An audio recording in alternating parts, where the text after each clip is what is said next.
علی رضی اللہ تعالیٰ عنہ نے ارشاد فرمایا، قیامت کی نشانی میں سے ایک نشانی یہ بھی ہے کہ جھوٹے لوگوں کی عزت ہوگی اور سچے لوگ ذلیل ہو رہے ہوں گے۔ ظالم اور غرور کی سزا دنیا میں ضرور ملتی ہے۔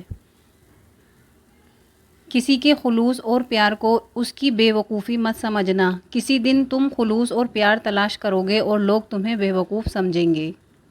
پلیز ویڈیو کو لائک اور شیئر ضرور کر دیا کریں، نہ جانے کس کی زندگی بدل جائے۔ علی رضی اللہ تعالیٰ عنہ نے ارشاد فرمایا، جو ہو رہا ہے ہونے دو، رب نے تمہاری سوچ سے بہتر تمہارے لیے سوچ رکھا ہے۔ حضرت علی رضی اللہ تعالیٰ عنہ نے فرمایا، جو دکھ دے اسے چھوڑ دو، لیکن جسے چھوڑو اسے دکھ نہ دو۔ حضرت علی رضی اللہ تعالیٰ عنہ نے فرمایا، ہمیشہ یاد رکھیں، جتنی اچھی نماز ہوگی اتنی ہی اچھی زندگی اور اتنی ہی اچھی آخرت ہوگی۔ اللہ پاک ہماری نمازوں میں خشوع و خضوع پیدا کرے، آمین۔ فجر کی نماز کو معمولی نہ سمجھو، یہ وہ وقت ہے جب رب اپنے بندوں کو نیند کی راحت سے جگا کر اس پر اپنی رحمت کی بارش کرتا ہے۔ اللہ پاک ہماری بھی آنکھیں کھول دے۔ یا اللہ ہمیں پانچوں وقت نماز پڑھنے کی توفیق عطا فرما دے۔ اے میرے رب، مجھے تنہا نہ چھوڑ، تیرے سوا میرا کوئی سہارا نہیں۔ مجھے دکھ اور پریشانی سے نجات دے اور میری معاملات آسان فرما دے، آمین ثم آمین۔ اعتماد ایک چھوٹا سا لفظ ہے جسے پڑھنے میں 1 سیکنڈ اور سوچنے میں منٹ اور سمجھنے میں دن لگتے ہیں، مگر ثابت کرنے میں ساری زندگی لگتی ہے۔ حضرت ابو بکر صدیق رضی اللہ تعالیٰ عنہ نے ارشاد فرمایا، اللہ سے معافی بھی مانگو اور عافیت بھی مانگو، کیونکہ کسی آدمی کو ایمان و یقین کے بعد عافیت سے بہتر کوئی نعمت نہیں دی گئی۔ یعنی سب سے بڑی نعمت تو ایمان و یقین ہے اور اس کے بعد عافیت ہے۔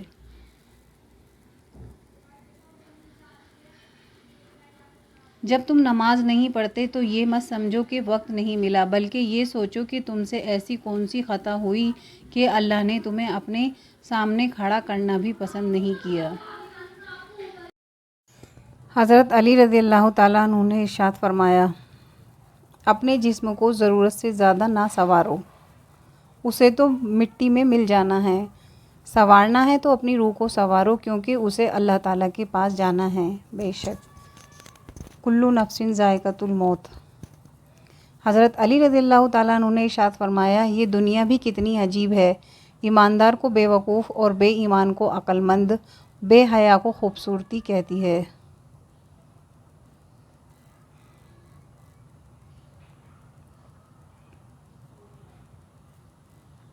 تمام مشکلوں کا حل سجدہ خدا میں ہے۔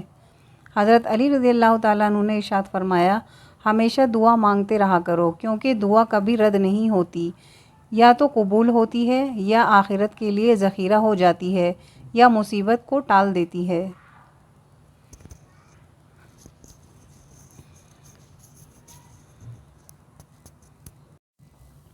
نماز کی شان۔ جب تم نماز کے لیے کھڑے ہوتے ہو تو سر سے آسمان تک رحمت الہی گھٹا بن کر چھا جاتی ہے۔ فرشتے تیرے چہرے کی طرف جمع ہو جاتے ہیں۔ ایک فرشتہ پکارتا ہے، اے نمازی، اگر تو دیکھ لے کہ تیرے سامنے کون ہے اور تو کس سے باتیں کر رہا ہے تو اللہ کی قسم تو قیامت تک سلام نہ پھیرے۔ اللہ ہم سب کو 5 وقت نماز کا پابندی کرنے والا بنا دے، آمین۔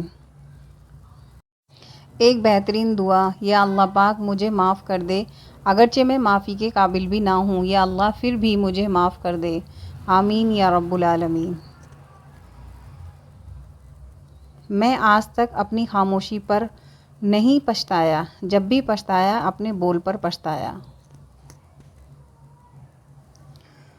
لوہا گرم ہو کر اوزار بنتا ہے، سونا نرم ہو کر زیور بنتا ہے، مٹی نرم ہو کر کھید بنتی ہے، آٹا نرم ہو کر روٹی بنتا ہے، اور آدمی کا دل نرم ہو تو وہ انسان بنتا ہے۔